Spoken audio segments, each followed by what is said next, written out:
and we're so happy to have with us Mr. Dimples. No, Elder Robert Johnson. We're so happy to have you with us today. Woo! All right. Well, Robert, I moved here from New York and met you at Dallas City Temple. So could you tell us how long you've been here at Dallas City Temple? As of this year, it'd be 25 years. Oh, wow. And could you tell us a little bit about yourself? A little bit. You can do it. Yeah, I can do it.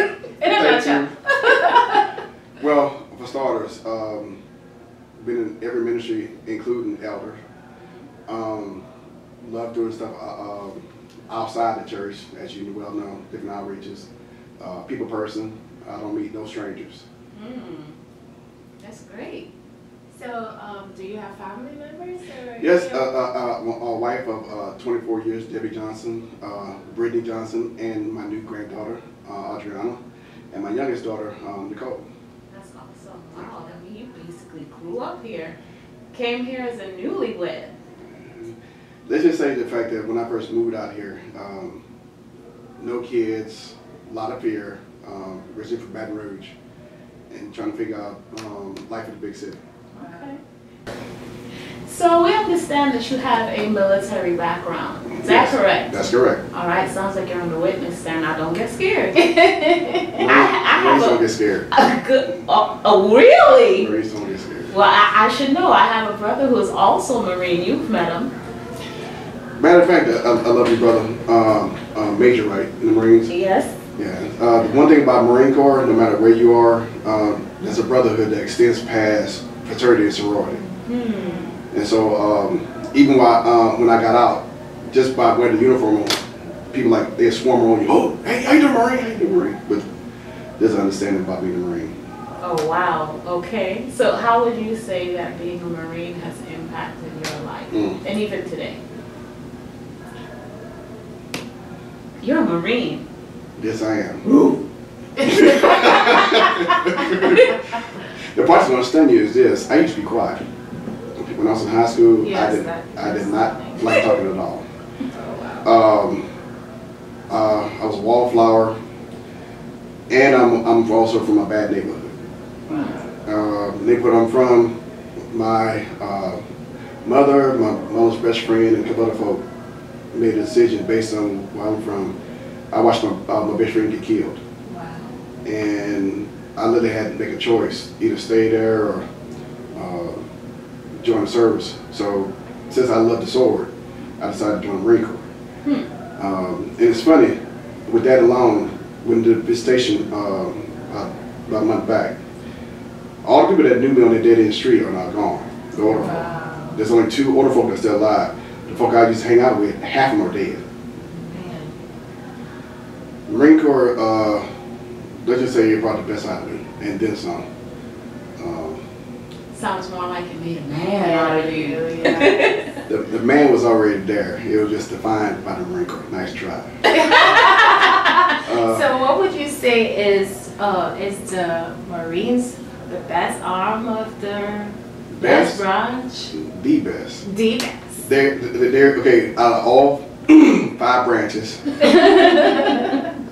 Marine Corps are called, we are called the President's Arm. And what that means, the President doesn't need a vote by Congress or Senate. If he needs us to go in just by him asking, we're gone. The rest of them have to be asked by Congress. And the reason why, because Marines are known to be like the pet bulls. We go in and do damage. If you want us to do something done right the first time, you send the Marine Corps. Well, we're going to make sure and let Pastor know that with the Marine on the elders board, you're going to do the damage. But here's the thing about the Marines that actually made me love being a Marine. There are some old commercials back in the 80s. They had a knight, shining armor, walking down, be it the chivalry and whatnot, and you had the guy with the sword that came out and stuff, and like hit the sword and stuff, and you see the Marine. I have a big fascination about knights. I love knights. Matter of fact, I actually have set of armor. Perhaps we should have done the No, interview there. no, because at that point, stuff, I would never live that down, especially the army guys that's in the church, because they can't wear that armor. Anyway, but the biggest testimony I got about being a Marine, my sister-in-law's husband, and he's from Africa. And he seen my uniform and he came out and said, "Robert, you a hero." And my father looked at him like, no, he's a Marine. He said, no, you're a hero. And I was curious. I asked him why. Well, the area he's from, the military came in, especially the Marine Corps, and liberated the area. Yeah. And the way they came in and stuff, they came nice, but they came in dealing with business. Mm-hmm. And ever since then, he's seen Marine Corps like superheroes. So when he seen the uniform and stuff, his whole countenance of me changed. And so it's wild to actually have somebody see you in that uniform and stuff and know all the stuff that you've been through and stuff, especially the fact that I did 2 tours. Since you're 2 ladies that love shoes, the Fernando DeMarco's affair over there in the Philippines, where the lady had 200 pair of tennis shoes and they had a coup for 200 pair of tennis shoes to any citizen. Wow. Because of the fact that the nation was real poor. And the other one, I'm also a Gulf vet. So I've seen my fair share of party time, you want to call it that. And how has your experience in the military shaped your life as a Christian?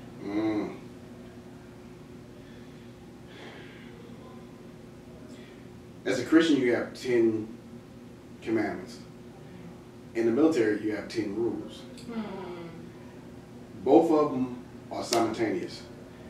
And as you realize, the Marines will do stuff to death. Well, as a Christian, we're supposed to do stuff to death, till death.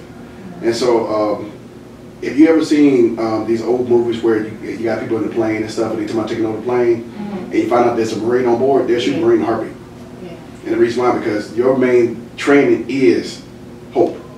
You're supposed to give hope. Wow. So when I got in church,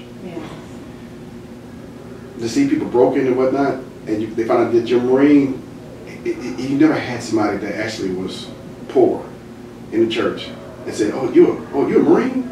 And just by hearing that you're a Marine, they think that you have the world on a platter and stuff. Can you help me? Can you do this for me? And that does something to you. It does a lot to you.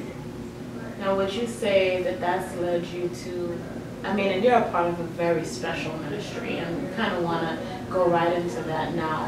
It's Veterans for Christ, am I right? That's right. Tell us a little bit about Veterans for Christ. What is it to someone who doesn't know anything about this ministry, and why is it special and significant? Why should we support it? I could do one better. I did a thing with Michael Weaver, and she was a nursing home ministry leader here at this church. During this time, I got tired of bureaucracy at the church, be it helping people and stuff and worry about the legal aspects and whatnot. And my mom died that year. And so Michael had a knack of making people do what you need them to do and drawing blood from your hand and stuff if you don't do it. So here we are, me, Michael, and I can't remember her name, McKinney, going back and forth with different nursing home ministries, just doing stuff in nursing homes. Be it the people that actually are quadriplegic, you actually had a guy that actually, you could move his fingers and actually hear him crunch. Wow. That was for several years. I think it was like 8 years, until finally we ended up on Martin Luther King.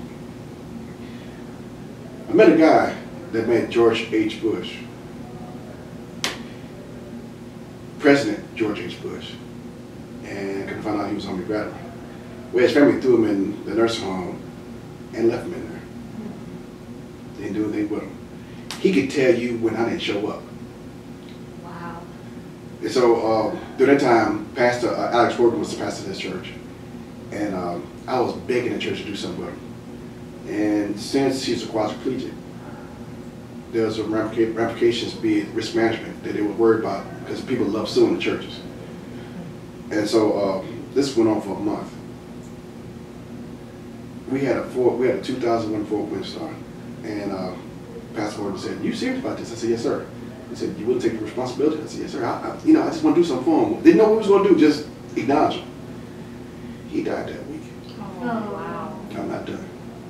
And I know you see the look on my face. If you have my kids here, I tear the house apart.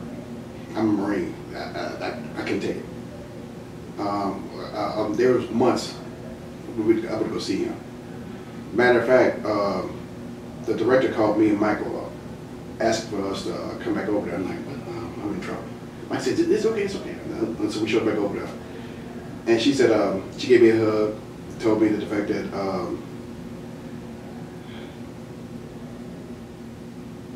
he was real thankful for the fact that we came there to spend time with him and stuff. And she said, by the way, don't you have a picture of him with the President of the United States? And he made a carving for the President, for an elephant. I said, yes, ma'am, I have it. And she said, she looked at me with tears in her eyes. She said, you need to keep it. Her daughter wants to sell it in a curio shop. And the son wants you to keep it because by you having it, it honors my dad. It started then. Ever since then, it started out just doing nursing home ministries, finding veterans. Till it exploded. I now do this with 8 churches, 9 county churches outside the state of Texas. And from anywhere between dealing with people with benefits to now I'm doing paralegal. I'm on 2 correctional officers. Wow. I'm dealing with people that's been incarcerated. I'm also a part of HUD Fashion Section 8. Mercy. There's so much stuff that the funny part about this, I had a 2-star general ask me, he's part of the Officers Texas Affairs Coalition. He said, Johnson, what's the difference between my organization and yours? I said, sir, no difference between a staff officer enlisted. He said, I'm not a staff officer. I said, okay. I said, sir, no difference between an officer and enlisted. He said, what's that? Enlisted knows what's happening in the field. Y'all don't. He bust out laughing. We've been best friends ever since.